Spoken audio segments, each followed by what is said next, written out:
Morning class 10th। आज हम आपके चैप्टर 1 लाइफ प्रोसेस में रिवीजन करने वाले हैं रेट ऑफ ब्रीदिंग।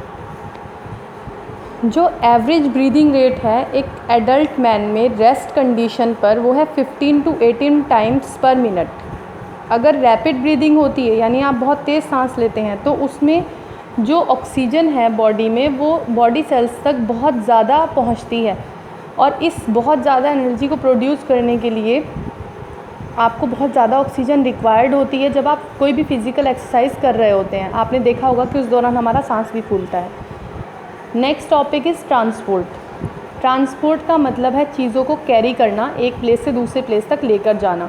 बायोलॉजी में ट्रांसपोर्ट लाइफ के अंदर होने वाली एक ऐसी प्रोसेस है जिसमें बॉडी के अंदर जो सब्सटेंस होते हैं वो एब्जॉर्ब होकर बॉडी के एक पार्ट में एब्जॉर्ब होकर फिर ऑर्गेनिज्म में बॉडी के अंदर ही दूसरे पार्ट तक ले जाए जाते हैं।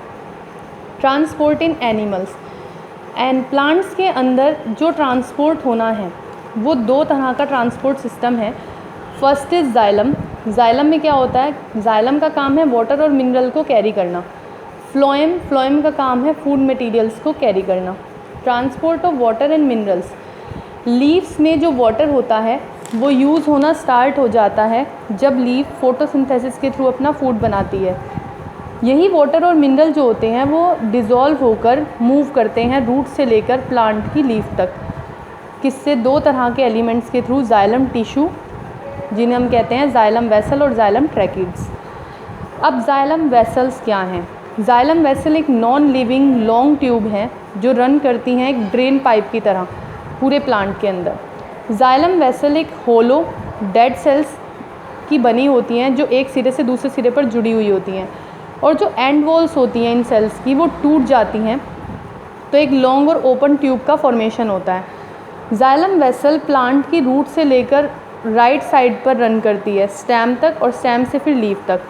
जाइलम वेसल जो होती है उसके अंदर साइटोप्लाज्म और न्यूक्लियाई नहीं होते। जो जाइलम वेसल की वॉल होती है वो सेल्यूलोज और लिग्निन की बनी होती है। जाइलम वेसल स्ट्रेंथ भी प्रोवाइड करती है प्लांट के स्टेम को और जो प्लांट होता है उसको सीधा खड़ा रखती है। प्लांट की वुड को लिग्निफाइड करती है जाइलम वेसल्स। और पिट जो होती हैं इसके अंदर जो छोटे छोटे होल्स होते हैं वो अनथिकन्ड होते हैं क्योंकि उस जगह पर सेल्यूलोज सेल वॉल प्रेजेंट होती है।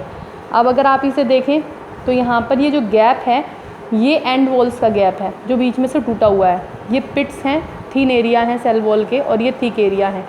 फिर ये पूरा का पूरा स्पेस है जहाँ पर कोई साइटोप्लाज्म नहीं है और ये रिमेन है जो एंड वॉल के बचे हुए हैं। ये जाइलम वेसल्स थे। ट्रैकिड्स हैं जो लंबी होती हैं, पतली होती हैं, स्पिंडल शेप्ड होती हैं। इनके बीच में थिक सेल वॉल के पिट्स होते हैं।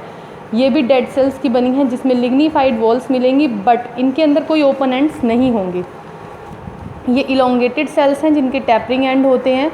इनमें जो पिट्स होती हैं वो इनकी वॉल्स में होती हैं तो जो पानी होता है वो एक ट्रैकिड से दूसरी में इन्हीं पिट्स के थ्रू पास होता है। ये सिर्फ वाटर कंडक्टिंग टिश्यू हैं जो नॉन फ्लावरिंग प्लांट में मिलते हैं।